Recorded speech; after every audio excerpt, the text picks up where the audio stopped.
पहिरीं तव्हां साफ़ी हज़रात जो शुक्रगुज़ार आहियां जो तव्हां असांजे संद ते आया। हीअ अॼु जी प्रेस कॉन्फ्रेंस दरअसल जेका अल्लामा राजा नासिर अब्बास जाफ़री साहिब ज़ाइरीन ते जेका सफ़री पाबंदी आयद कई वई आहे उन जे ख़िलाफ़ु लॉन्ग मार्च कराची खां थी रहियो आहे रमज़ान बॉर्डर ताईं उन जे हक़ में कई पई वञे, उन जी हिमायत में कई पई वञे। सो असां इन प्रेस कॉन्फ्रेंस जे ज़रिए हुकूमत जे वक़्त खे ॿुधाइणु चाहियूं था त तव्हां जेका ज़ाइरीन ते अचानक पाबंदी हई आहे सफ़री पाबंदी जेका ज़मीनी रस्ते खां उन जी असां पुरज़ोर मज़म्मत कयूं था ऐं इहा पाबंदी यानी ज़ाइरीन जे रस्ते में रुकावट अक़ीदे मज़हबी इंसानी हुकूक जे ख़िलाफ़ु आहे ऐं असांजो हक़ आहे पाकिस्तानी अवाम जो हक़ आहे त पंहिंजी इबादतनि खे अंजाम ॾियनि ऐं उन जे रस्ते में हुकूमत जो हक़ आहे त सहूलियत फ़राहम करे। रियासत जी ज़िमेदारी आहे अवाम खे सहूलियत ॾिए, अवाम जो तहफ़ुज़ करे, सिक्योरिटी ॾियणु रियासत जी ज़िमेदारी आहे। हिननि जो ज़ाइरीन ते पाबंदी पंहिंजी नाकामी जो इतराफ़ आहे ऐं ख़ुदि जेके दहशतगर्द क़ुवतूं आहिनि उन जे अज़ाइम खे हथी ॾियणु आहे, हुननि जे हौसले खे वधाइनि पिया। जेकॾहिं दहशतगर्दी आहे त दहशतगर्दी ख़तमु कई वञे। ॾिसो पाकिस्तान जे अंदरि मज़ारनि ते, स्कूलनि ते, रोडनि रस्तनि ते हर जाइ का अहिड़ी रहियल कान्हे जिते दहशतगर्दी न थी हुजे। पोइ छा उहे इदारा, उहे स्कूल, उहे मज़ारूं, उहे रोड रस्ता मार्केट बंदि कबा? न बाबा, जेका दहशतगर्दी आहे उनखे बंदि कबो। तंहिं करे दहशतगर्दियुनि जो किलो कमु कयो वञे, न कि ज़ाइरीन ते पाबंदी हई वञे। ज़ाइरीन ते पाबंदी तव्हांजी नाकामी आहे ऐं ख़ुदि दहशतगर्द क़ुवतनि जी हौसला अफ़ज़ाई करणु आहे। तंहिं करे असां इन पाबंदी जी मज़म्मत कयूं था ऐं इन खे मुस्तरद कयूं था ऐं अल्लामा राजा नासिर अब्बास जाफ़री जेको क़दम खयों आहे लॉन्ग मार्च जो, इन जी मुकमल सपोर्ट कयूं था ऐं उनजो इहो क़दम अवामी तर्जुमानी आहे। अवाम चाहे थी, ज़ाइरीन चाहिनि था त असां इमाम हुसैन जी ज़ियारत कयूं ऐं उन करे उन्हनि जुरतमंदाना क़दम कयो आहे, उन खे बि असां सलाम पेश कयूं था। ऐं कराची खां रमज़ान बॉर्डर ताईं ज़ाइरीन जो जेको क़ाफ़िलो वञी रहियो आहे उन जी मुकमल सपोर्ट कयूं था ऐं इहो बि वाज़े कयूं था जेकॾहिं इन जे रस्ते में रोड़ा अटकाइण जी कोशिशि कई वई, रुकावट विझण जी कोशिशि कई त असांजो भरपूर हितां एहतिजाज ईंदो। कंहिं बि क़िस्म जा ऊचा अटकंदा जेके इस्तेमालु कया विया त असां उनजो भरपूर पुरअमन तरीक़े सां एहतिजाज करे जवाबु ॾींदासीं। ऐं राति खां वठी, कल्ह खां वठी, हींअर बि असां क़ाफ़िला रवाना कया आहिनि हर ज़िले मां, बिलख़ुसूस नंढो मोहम्मद खान मां कई क़ाफ़िला कल्ह रवाना थिया आहिनि, अॼु सुबुह जो रवाना थिया आहिनि। इहो सिलसिलो जारी आहे इन लॉन्ग मार्च में शिरकत जे लाइ। तंहिं करे जमे गफ़ीर इंशाअल्लाह कराची में गॾु थींदो ऐं रमज़ान बॉर्डर ताईं मार्च कंदो। तंहिं करे हुकूमत खे खपे होश जा नाकन वठे।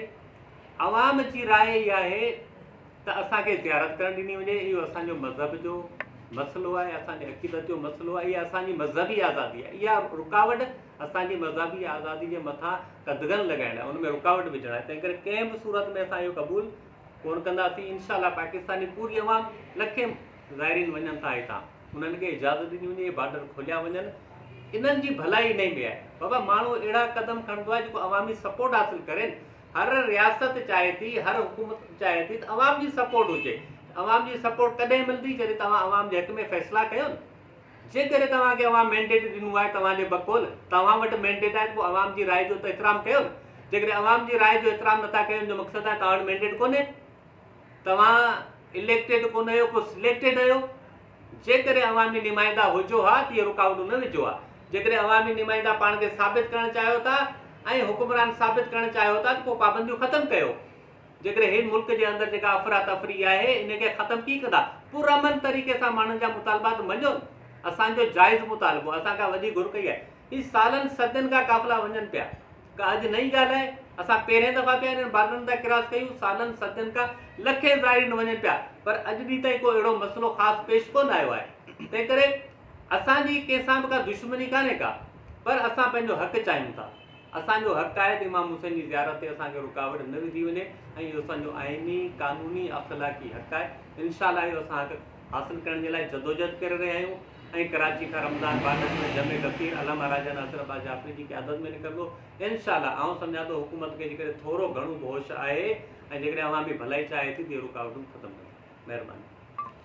इमाम हुसैन अलैहिस्सलाम 1400 साल अॻु में इहे इरशाद फरमायो त हुसैन वांगुरु जेको बि हुसैनी हूंदो उहा करे बि यदीदी किरदार जे अॻियां सर ख़म न थींदो। जी त ज़ाइरीन जे ज़मीनी रस्ते खे ईरान ऐं इराक़ जी तरफ़ों जेका ज़ाइर वेंदा आहिनि उन्हनि जे पाबंदी लॻाई वई आहे। इन पाबंदीअ जी पुरज़ोर मज़म्मत करियूं था ऐं इन में जेको लॉन्ग मार्च कराची खां रिमदान शहर जी तरफ़ बॉर्डर जी तरफ़ जेको आहे इहा लॉन्ग मार्च कयो वियो आहे। इन में क़यादत जेको आहे अलामा राजा नासिर अब्बास जाफ़री साहब कनि पिया। असां जेको आहे उन सां गॾु आहियूं ऐं इहा असांजो एहतिजाज या लॉन्ग मार्च असांजो आइनी हक़ आहे। असां हुकूमत खां मुतालबो इहो था करियूं त जेॾी महिल इन धरतीअ ते हर इंसान जेको आहे पंहिंजे अक़ीदती इज़हार करण जे हवाले सां आज़ादु आहे त आख़िर शियान हैदर करार खे छो थो रोकियो वञे। इहा अॼु जो मसइलो न आहे। बारहा मुतअद्दिद मरतबा हुकूमत शियनि जे ख़िलाफ़ मुसलमाननि जे ख़िलाफ़ फ़साद फैलाइण जे हवाले सां इन्हनि कोशिशि कई आहे। लिहाज़ा इहा जेकी साज़िश आहे लिहाज़ा इंशाअल्लाह इन जी पुरज़ोर मज़म्मत करियूं था। उन खां अलावा जेको ॿियो पैगाम तव्हां साफ़ी हज़रातनि जे ज़रिए सां ॾियणु चाहियूं था हू ही आहे, हुकूमत आख़िर छा थी करणु चाहे। असांखे इहो ॿुधाइणु चाहे थी त बलूचिस्तान असांजे हथ में न रहियो आहे, बलूचिस्तान असांजे कंट्रोल में न रहियो आहे, इहा ॿुधाइणु चाहिनि था असांखे। यानी अमन न आहे। लिहाज़ा पंजाब जा ज़ाइरीन, सिंध जा ज़ाइरीन या ॿियनि सूबनि जा जेका बि ज़ाइरीन आहे उहा सिंध जी तरफ़ बलूचिस्तान जी तरफ़ सफ़र न कनि, इहो पैगाम ॾियणु चाहिनि था। यानी बलूचिस्तान पाकिस्तान खां टुटी चुको आहे या पाकिस्तान जो सूबो न रहियो आहे। इहा ॿीहर तारीख़ दुहिराई पई वञे जीअं अॼु खां कई साल पहिरीं बांग्लादेश पाकिस्तान खां टुटी वियो हुयो। इहो ज़ाहिरनि इहो वरी असांखे ॿुधाइणु चाहींदा त बलूचिस्तान में असांजा सिक्योरिटी इदारा जेका बि पाकिस्तान जी सालमियत जा इदारा आहिनि उहा नाकाम थी चुका आहिनि। लिहाज़ा जेको आहे पाकिस्तान जी आवाम जेको आहे बलूचिस्तान जी तरफ़ सफ़र न करे, इहा असांखे पैगाम ॾियणु चाहिनि था।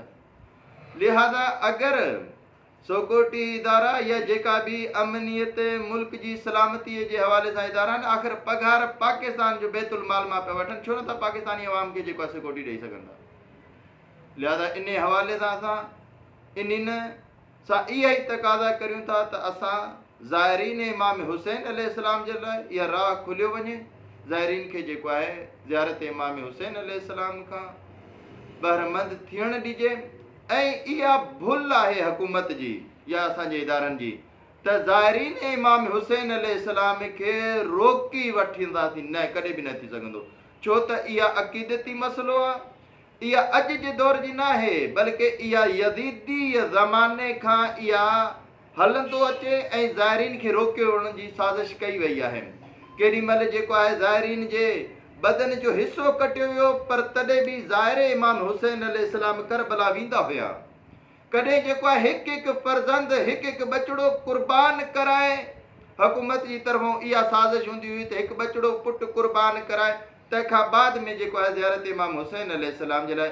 पर उन वक़्तु बि ज़ाहिर इमाम हुसैन अलैहिस्सलाम इहा क़ुर्बानियूं ॾेई पोइ बि ज़ियारत सां बहिरमंद थींदा हुया। पर अॼु असां जेको आहे इहा इन तव्हां साफ़ी हज़रातनि जे ज़रिए सां इहा हुकूमत ते थोरी पैगाम पहुचाइणु चाहियूं था त असांजो इहो हुकूमती असांजो वतन अज़ीज़ पाकिस्तान जे हवाले सां अवामी थी असांजो इहो ई जेको आहे असांखे आज़ादी ॾिनी वञे ताकी असां जेको आहे ज़ियारत इमाम हुसैन अलैहिस्सलाम खां जेको आहे बहिरमंद थी सघूं। इन ते जेकियूं बि पाबंदियूं आहिनि उन्हनि खे जेको आहे ख़तमु कयो वञे। वस्सलामु अलैकुम वरहमतुल्लाहि वबरकातुहू। ज़िले सदर साईं अहमद हुसैन साहब आहे, उनखे गुज़ारिश आहे। बिस्मिल्लाहिर्रहमानिर्रहीम। अल्लाहुम्मा सल्ली अला मुहम्मद व आलि मुहम्मद। अल्लाहुम्मा सल्ली अला मुहम्मद व आलि मुहम्मद।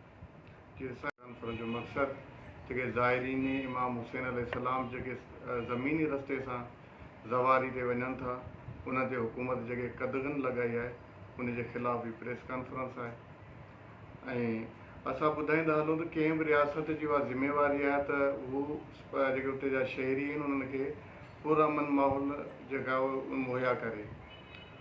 अमन माहौल फराहम करण ई हुकूमत जी बुनियादी ज़रूरत आहे ऐं असांजो बुनियादी हक़ आहे। ऐं ॾिसो एतिरनि सालनि खां पाकिस्तान जा हालात ख़राबु आहिनि, पर इन्हनि 10-15 ॾींहंनि में अलाह जो शुक्र आहे कोई एॾो वॾो वाक़ियो बि कोन्हे जेको बुनियादु बणाए उन ते पाबंदी हई वञे। ऐं ॿी ॻाल्हि इहा त ज़मीनी रस्ते सां जेको आहे लखनि जी तादाद में ज़ाइरीन असांजा वञनि था। असांजे मुल्क जो अक्सर बेशितर जेका आबादी आहे तव्हांखे ख़बर आहे त गुरबत ऐं दरमियाने दर्जे जी आहे, उहे अफोर्ड कोन करे सघंदा बाए एयर वञनि। ऐं इहो जेको लखनि जी तादाद आहे ज़ाइरीन जी ज़मीनी रस्ते वञे थी हर साल, इहा ॾींहों ॾींहुं वधे पई। ऐं हुकूमत खे खपे हा बजाए ज़मीनी रस्तो बंदि करण जे नवां रस्ता खोलिया ज़ाइरीन जे लाइ, जीअं सामूंडी रस्ते खे बि खोलिया ऐं कुझु नवां रस्ता। हाणे त असांजो सी पैक पियो ठहे। असां अगरि तव्हां पाबंदी पिया लॻायो त आलमी लेवल ते असांजो इमेज छा पियो रहे।